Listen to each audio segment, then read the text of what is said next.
Quantity है ये, ठीक है। अब चले ठीक है, अमाउंट को भी डिस्कस कर लेते हैं। Multiply by 10 is equal to 1 lakh.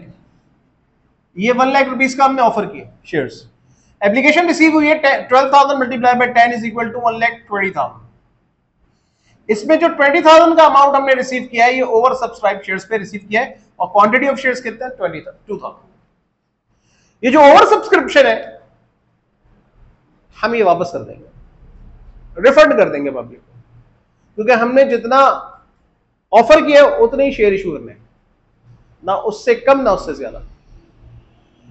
अब सवाल ज़हन में आता है कि जब ज्यादा एप्लीकेशन आ गई तो चलो मैं वापस कर दिया, जब एप्लीकेशन कम आएंगी तो क्या होगा?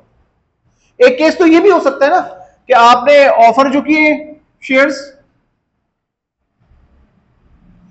वो 10,000 है, multiply by 10 is equal to 1 lakh, और आपके पास जो सब्सक्रिप्शन है यानी जो एप्लीकेशन रिसीव की है वो भी 10,000 है। तो यहां पे डिफरेंस क्या होगा? नील होगा। ऐसे शेयर्स को कहते हैं हम फुली सब्सक्राइब्ड शेयर्स।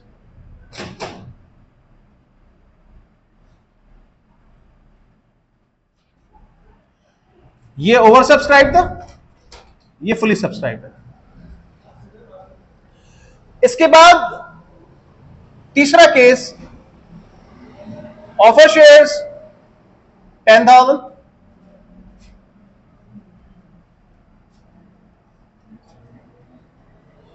और एप्लीकेशन जो रिसीव्ड हुई है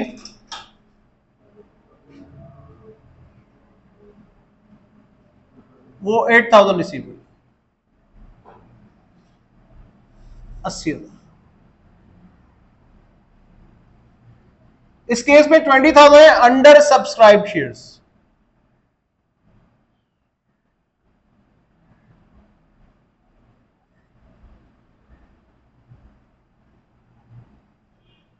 $20,000 क्या है? अंडर सब्सक्राइब शेयर्स, ये अमाउंट है। एसईसीबी का रूल ये है कि उन्होंने कहा कि जितने आपने ऑफर किए हैं आपका कैपिटल उतना से क्रेडिट होगा। इस सूरत में कंपनीज क्या करती हैं, एक एजेंसी होती है, एजेंट्स होते हैं कुछ, वो जब कंपनी शेयर ऑफर कर रही होती है पब्लिक को तो आ जाती है, वो कहती है कि भाई अगर आपके अंडर सब्सक्राइब शेयर्स होंगे तो हम खरीद लेंगे आपसे, क्योंकि ऐसी कंपनी बंद हो जाएगी जिसके कंपनी में मार्केट में कोई शेयर खरीदना नहीं चाहता, तो आपके शेयर्स हम परचेज कर लें। उसके अगेंस्ट वो हमसे कुछ कमीशन लेते हैं, उसे हम कहते हैं अंडर राइटिंग कमीशन। आगे चलकर मैं इसके ऊपर भी एंट्री आपको समझाता हूं। तो इन दैट केस ये जो अंडर सब्सक्राइब शेयर्स हैं 20,000 रुपीज के, ये कौन लेके जाएगा? Under writers. कौन लेके जाएगा? Under writers. इसकी स्पेलिंग यही है, अंडर, और राइटर, राइटर की स्पेलिंग होती है ना मुसन्निफ, अंडर राइटर्स कहते हैं। Is it clear? कोई कंफ्यूजन तो नहीं है यहां तक? That's good. अब ये तो बात हो गई क्वांटिटी ऑफ शेयर्स की, कि क्वांटिटी कम और ज्यादा हो सकती है। अब आते हैं वैल्यू ऑफ शेयर्स के ऊपर। वैल्यू, पार वैल्यू 10 रुपए पे इशू कर सकते हैं हम शेयर्स। अब फर्ज कर लीजिए कि मार्केट के अंदर हमारे शेयर्स की वैल्यू ज्यादा है। क्यों ज्यादा है भाई? हमारे बिजनेस में ऑपरेशन जो हो रहा है, ऑपरेटिंग एक्टिविटीज हमारी बहुत अच्छी है। हम लोग प्रॉफिट आमतौर से जिस इंडस्ट्री में बिजनेस कर रहे हैं उसका प्रॉफिट 20% है, हमारा जो है वो 35% है।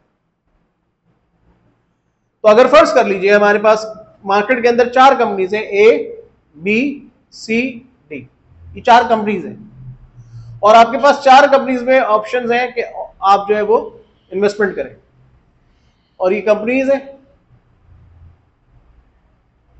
और प्रॉफिट परसेंटेज जो है वो ए की परसेंटेज जो है वो 35% है, बी की परसेंटेज जो है वो 20% है, सी की अराउंड 18% है, और डी की 22% है। आप किस पे इन्वेस्टमेंट करना चाहेंगे? आपके पास ए में इन्वेस्टमेंट करना चाहिए। चारों कंपनीज बाकी तमाम लिहाज से बराबर है, यानी और इनके